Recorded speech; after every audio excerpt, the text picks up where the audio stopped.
வணக்கம். நீங்க ஒரு புது கார் இல்ல பைக் வாங்க போறீங்களா? இல்ல உங்க பழைய வண்டிக்கான இன்சூரன்ஸ புதுப்பிக்கணுமா?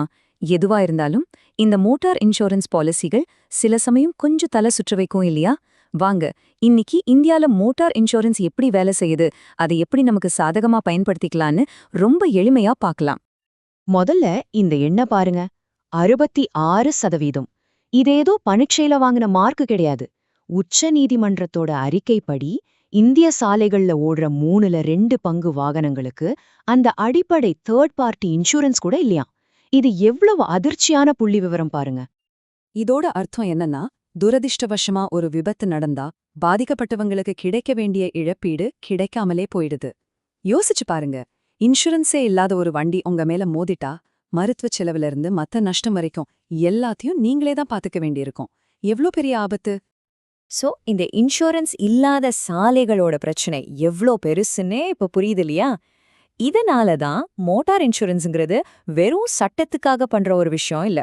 அது நமக்கும் மத்தவங்களுக்கும் ரொம்ப முக்கியமான ஒரு நிதி பாதுகாப்பு கவசம். சரி, முதல்ல நமக்கு என்னென்ன இன்சூரன்ஸ் ஆப்ஷன்ஸ் இருக்குன்னு பாத்திரலாம். உங்க வண்டிக்கு இன்சூரன்ஸ் எடுக்க போகும்போது உங்க முன்னாடி ரெண்டு முக்கிய தீர்வுகள் தான் இருக்கும். இது ஒரு சாதாரண சாய்ஸ் மாதிரி தெரிஞ்சாலும் உங்க நிதி பாதுகாப்பையே இதுதான் தீர்மானிக்க போகுது. வாங்க, அது என்னென்ன, அதுக்குள்ள வித்தியாசம் என்னன்னு இப்ப தெளிவா புரிஞ்சுக்கலாம். இங்க தான் அந்த 2 ஆப்ஷனும் வருது. ஒன்னு, தேர்ட் பார்ட்டி லயபிலிட்டி. இது சட்டப்படி கட்டாயம். அதாவது உங்க வண்டியால மத்தவங்களுக்கு ஏதாவது சேதம் ஏற்பட்டா அத மட்டும் இது கவர் பண்ணும். உங்க வண்டிக்கு ஆகிற சேதத்துக்கு இதுல இருந்து ஒரு பைசா கூட கிடைக்காது. இன்னொன்னு, காம்ப்ரிஹென்சிவ் கவர். பேர்ல இருக்கிற மாதிரியே இது ஒரு முழுமையான பாதுகாப்பு.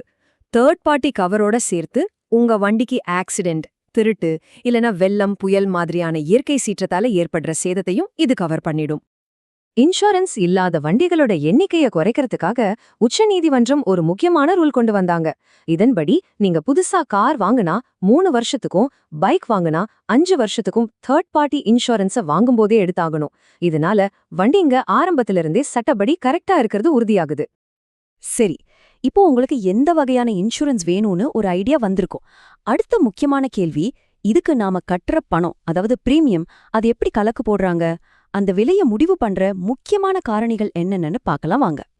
நீங்க கட்டுற பணத்துக்கு என்ன மதிப்பு கிடைக்குது? உங்க பிரீமியம்ங்கிறது சும்மா ஏதோ தோராயமா முடிவு பண்ற தொகை கிடையாது. உங்க வண்டியோட மதிப்பு, நீங்க ஓட்டுற விதம்னு பல காரணங்களை பொறுத்து தான் அது அமையுது. இதையெல்லாம் சரியா புரிஞ்சுக்கிட்டா நீங்க புத்திசாலித்தனமா சேமிக்க முடியும். இதுல முதல் காரணி ஐடிவி, அதாவது இன்ஷூர் டிக்ளேர்ட் வேல்யூ. ரொம்ப சிம்பிளா சொல்லணும்னா இது உங்க வண்டியோட இன்னைய மார்க்கெட் விலை. உங்க வண்டி திருடு போயிட்டாலோ இல்ல மொத்தமா சேதம் அடைஞ்சாலோ இன்சூரன்ஸ் கம்பெனி உங்களுக்கு கொடுக்கற அதிகபட்ச தொகை இதுதான்.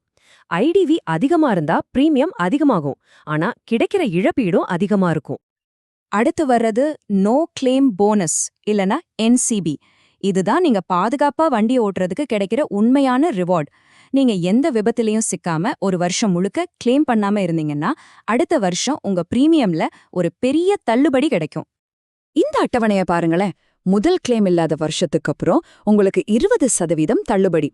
இது ஒவ்வொரு வருஷமும் அதிகமாகிட்டே போய் தொடர்ந்து 5 வருஷம் நீங்க எந்த கிளைமும் பண்ணலன்னா உங்க பிரீமியம்ல பாதிக்கு பாதி, அதாவது 50% வரைக்கும் தள்ளுபடி பெற முடியும்.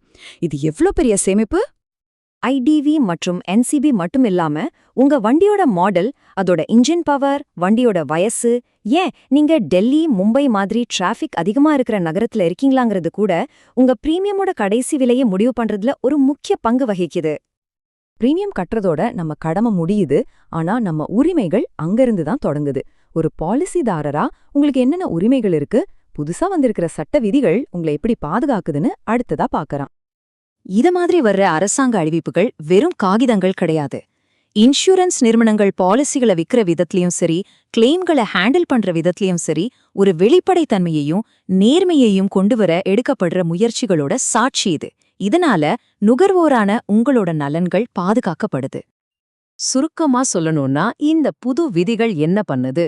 குழப்பமான சட்ட வார்த்தைகளுக்கு பதிலா பாலிசி கண்டிஷன்ஸை எளிமையாக்குது. தப்பான பாலிசிகள் உங்களுக்கு விக்கிறதுல இருந்து உங்களை பாதுகாக்குது. அது மட்டும் இல்லாம உங்களுக்கு ஏதாவது புகார் இருந்தா அதை வேகமா தீர்க்கறதுக்கு ஒரு முறையான நடைமுறையையும் உருவாக்குது. சரி, இப்போ எல்லாரும் எதிர்பார்த்த பகுதிக்கு வருவோம்.